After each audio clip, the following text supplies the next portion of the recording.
1 Kings 21. Now Naboth the Jezreelite had a vineyard in Jezreel, beside the palace of Ahab king of Samaria.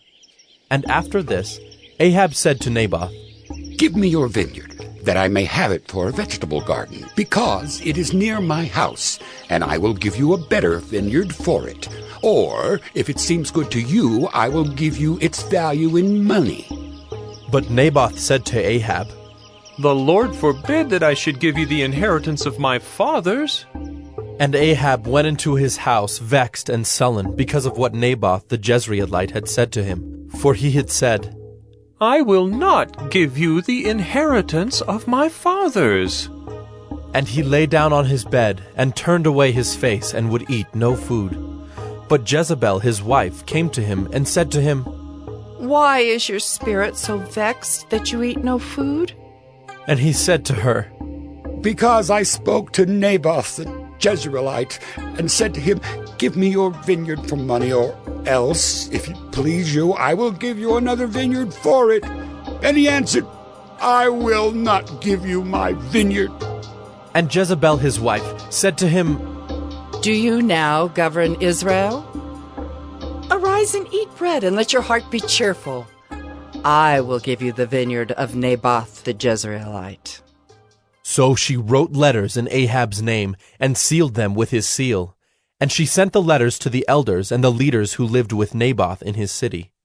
And she wrote in the letters, "Proclaim a fast, and set Naboth at the head of the people, and set 2 worthless men opposite him, and let them bring a charge against him, saying, 'You have cursed God and the king.' Then take him out and stone him to death." And the men of his city, the elders and the leaders who lived in his city, did as Jezebel had sent word to them. As it was written in the letters that she had sent to them, they proclaimed a fast and set Naboth at the head of the people. And the 2 worthless men came in and sat opposite him. And the worthless men brought a charge against Naboth in the presence of the people, saying, "Naboth cursed God and the king." So they took him outside the city and stoned him to death with stones. Then they sent to Jezebel, saying, "Naboth has been stoned. He is dead." As soon as Jezebel heard that Naboth had been stoned and was dead, Jezebel said to Ahab, "Arise, take possession of the vineyard of Naboth the Jezreelite, which he refused to give you for money. For Naboth is not alive, but dead." And as soon as Ahab heard that Naboth was dead, Ahab arose to go down to the vineyard of Naboth the Jezreelite to take possession of it. Then the word of the Lord came to Elijah the Tishbite, saying, "Arise, go down to meet Ahab king of Israel, who is in Samaria. Behold, he is in the vineyard of Naboth, where he has gone to take possession. And you shall say to him, 'Thus says the Lord, have you killed and also taken possession?'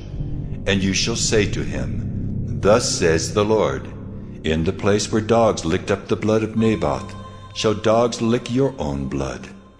Ahab said to Elijah, "Have you found me, O my enemy?" He answered, "I have found you, because you have sold yourself to do what is evil in the sight of the Lord. Behold, I will bring disaster upon you.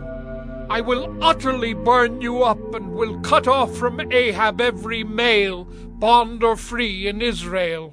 And I will make your house like the house of Jeroboam the son of Nebat, and like the house of Baasha the son of Ahijah, for the anger to which you have provoked me, and because you have made Israel to sin.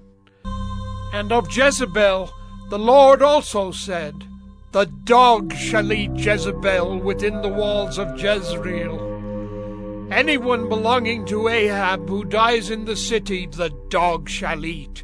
And any one of his who dies in the open country, the birds of the heavens shall eat."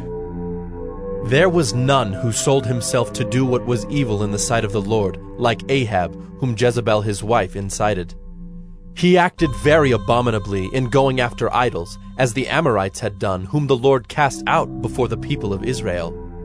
And when Ahab heard those words, he tore his clothes and put sackcloth on his flesh and fasted, and lay in sackcloth, and went about dejectedly. And the word of the Lord came to Elijah the Tishbite, saying, Have you seen how Ahab has humbled himself before me?